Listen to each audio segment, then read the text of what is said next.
जय श्री राम भक्तगणों। आज की सत्संग चर्चा में आप सभी का स्वागत है। और आज की सत्संग चर्चा बहुत ही जानकारीपूर्ण होने वाली है, क्योंकि आज हम लाए हैं विचार चर्चा एपिसोड नंबर 3, जिसमें हम बात करेंगे रावण की वंशावली के बारे में। सर्वप्रथम हम ये बताएंगे कि राम जी के वंशावली के बारे में सभी को भली भांति पता है, बहुत अच्छे से पता है। बच्चे बच्चे को पता है कि राम जी कौन थे, कितने भाई थे, क्या थे, वो सब चीज़ पता है। किंतु रावण की वंशावली के बारे में ज़्यादातर लोगों को नहीं पता और शायद जानना भी नहीं चाहते। किंतु हमें लगा कि रावण की वंशावली के बारे में भी जानना उतना ही ज़रूरी है जितना हमें रामायण में वर्णित पात्रों के बारे में समझने की, क्योंकि रामायण में रावण की वंशावली के बारे में भले उतना नहीं दिया, किंतु उनसे संबंधित लोगों के बारे में बहुत ही वर्णन है। जैसे कि त्रिजटा हो गया, विभीषण हो गया, रावण के पुत्रों के बारे में भी बताया, कुछ राक्षसों के भी बारे में बताया कि खरदूषण, मारीच, ये सब कौन थे, आखिर रावण का इनसे क्या संबंध था। ये सभी सवाल हमारे मन में कहीं न कहीं अटक कर रह जाते हैं। तो आइए इसी क्रम में हम आपको बताएंगे कि आखिर हमने रामायण में जितने भी राक्षसों के बारे में सुना है, पढ़ा है, तो उन राक्षसों का रावण से क्या संबंध था। तो चलिए शुरू करते हैं। सबसे पहले हम बता दें रावण कौन था। तो रावण बहुत ही शक्तिशाली ब्राह्मण राक्षस था, जो कि चारों वेदों का भाष्य करने वाला प्रकांड विद्वान और भगवान महादेव शिव जी का बहुत ही बड़ा भक्त था। आप सभी को रावण के बारे में बहुत अच्छे से पता है, हमें ज़्यादा बताने की ज़रूरत नहीं है। अब आते हैं हम रावण की वंशावली के बारे में। तो सबसे पहले हम बता दें कि रावण के दादा कौन थे, उनके दादा दादी के बारे में बताते हैं। तो रावण के दादा थे वो ब्रह्मा जी के पुत्र महर्षि पुलस्त ऋषि थे, और उनकी दादी थी हव्यरोहा। और अब हम बताएंगे उनके पिता के बारे में। तो रावण के पिता थे विश्वेश्रवा। उनकी 2 पत्नियां थीं। उनकी जो पहली पत्नी थी वो ऋषि भारद्वाज की पुत्री थी इलाविदा, और उनकी जो दूसरी पत्नी थी वो थी कैकसी, जिसको केसनी नाम भी दिया जाता है और पुष्पोत्कथा भी कहा जाता है। उनको कहीं कहीं पर केसनी नाम भी कहा गया है। अब आते हैं रावण की कितने भाई बहन थे, अर्थात रावण कितने भाई बहन थे। तो सबसे पहले हम बता दें कि रावण की जो सौतेली माँ थी, कहें तो जो पहले उनके जो पिता की जो पहली पत्नी थी इलाविदा, उसका एक ही पुत्र था कुबेर। और जो रावण की माँ थी केसनी कैकसी, उसकी चार संतान थी, जिसमें रावण पहला बेटा था। रावण, विभीषण, कुंभकर्ण और शूर्पणखा, ये चारों भाई बहन थे। और रावण के विवाह के बारे में, तो रावण के विवाह के बारे में अब जानते हैं कि रावण की पत्नियां कितनी थीं। तो रावण की पत्नी थी 3 पत्नियां। अब आप सुन करके थोड़ा सा आपको लगेगा कि नहीं हमने तो पढ़ा था रावण की 2 पत्नियां हैं, रावण की एक ही पत्नी है। किंतु हमने बहुत सारी जानकारी जुटाई, तब हम आपको ये जानकारी दे रहे हैं। रावण की पहली पत्नी का नाम है मंदोदरी, जो कि आप सभी को पता होगा। और मंदोदरी ज्योतिष विज्ञान की बहुत ही प्रकांड विद्वान थी। मंदोदरी थी वो राक्षस राज मायासुर की पुत्री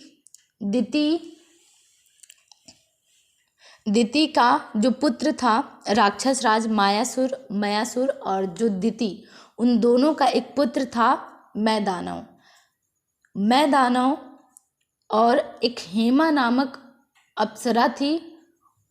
उन दोनों की ही पुत्री थी मंदोदरी। अर्थात जो मयासुर और दिति है, उनका पुत्र था मैदानव, और हेमा नामक जो अप्सरा थी, उनकी पुत्री थी मंदोदरी।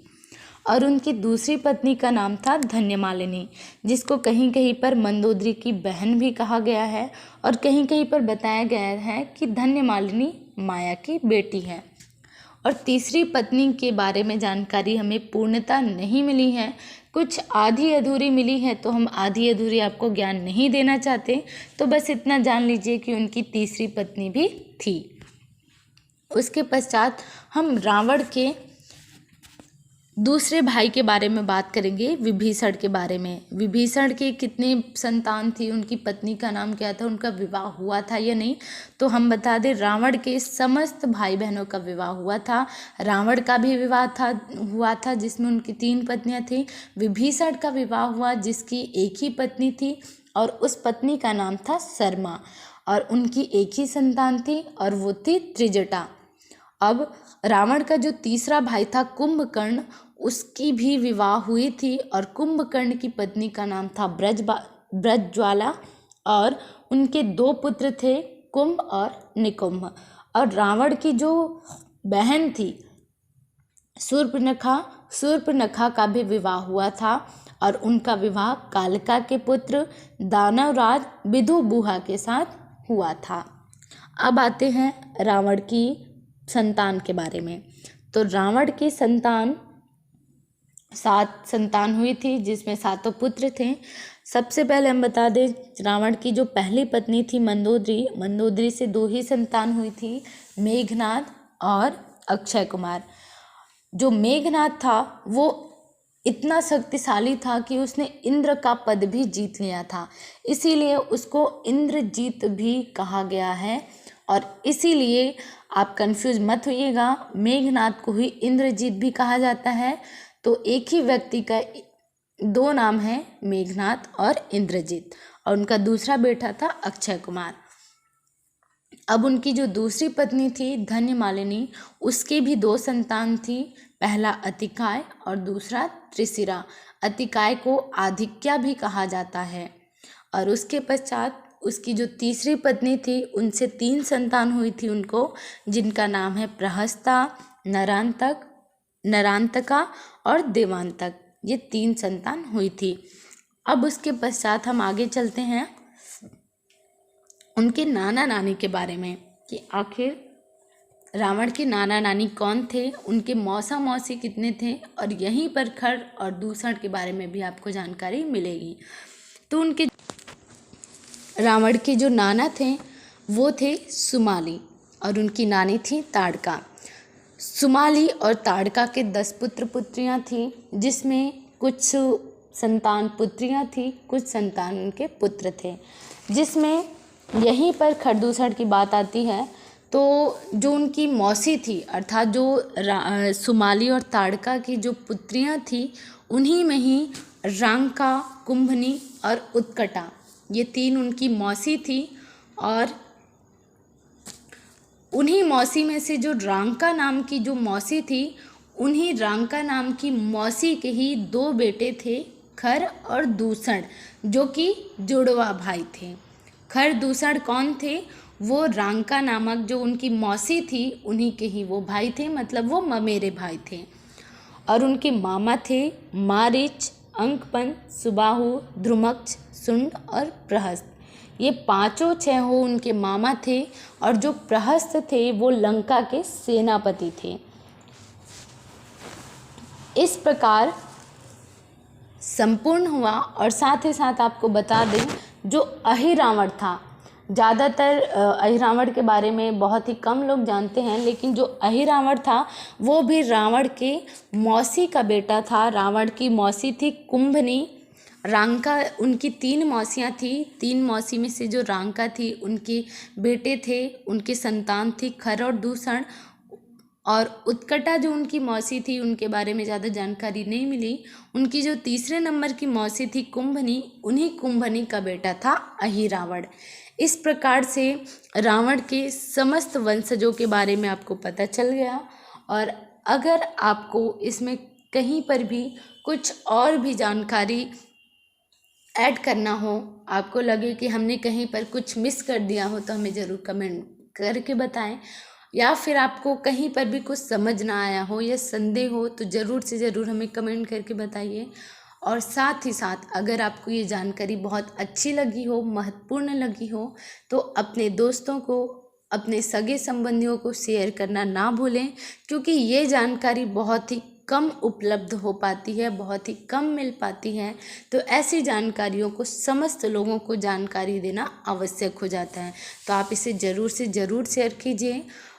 और अगर आपको ये वीडियो पसंद आया हो तो इसे लाइक ज़रूर से ज़रूर करें, ताकि हमें भी पता चले कि आपने इसको कितना पसंद किया है। और साथ ही साथ अगर आप चैनल पर नए हो तो इसे ज़रूर से ज़रूर सब्सक्राइब कीजिए, क्योंकि आगे आने वाले समय में आपको और भी अच्छी अच्छी वीडियोज़ सुनने को देखने को मिलेंगी, जिसमें हम सनातन धर्म से संबंधित समस्त बातों को, विचारों को, ज्ञान को आपके सामने प्रस्तुत करेंगे, रखेंगे और साथ ही साथ आपको बताएंगे।